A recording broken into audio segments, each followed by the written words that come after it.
Ayan mga mabuhay na kusinero, gala-gala muna tayo sa Kiluna. Ngek, like na like. Ang ganda pala dito. Parang gusto kong lumipat dito ah. Ngek, like na like.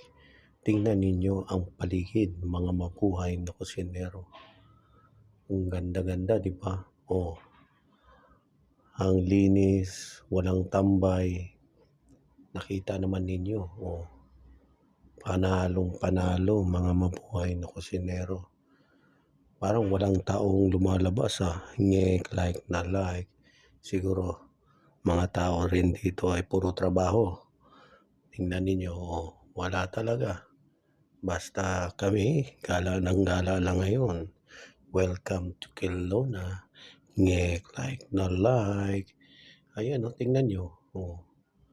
Wala talaga kaming nadaanan na tao mga mabuhay na kusinero. Kung mayroon man siguro, yun, mayroon. Papasok na yun.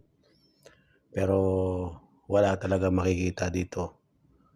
Pag mga ganitong senaryo talaga, wala as in. Nag-stop kami. Kailangan kahit walang tao, kailangan mag-stop ka kasi titingin sa likod, harap, gilid, kanan, kaliwa para sure na walang tao. Ngek, like na like. Sumusunod lang tayo. Tingnan nyo. Ang ganda ng tanawin mga mabuhay na kusinero. Ayan.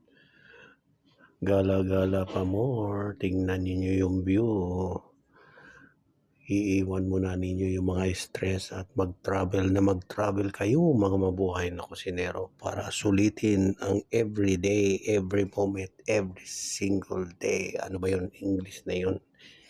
Baluktot, ngek, like na like. Basta tayo, gala ng gala pa more. Ngek, like na like.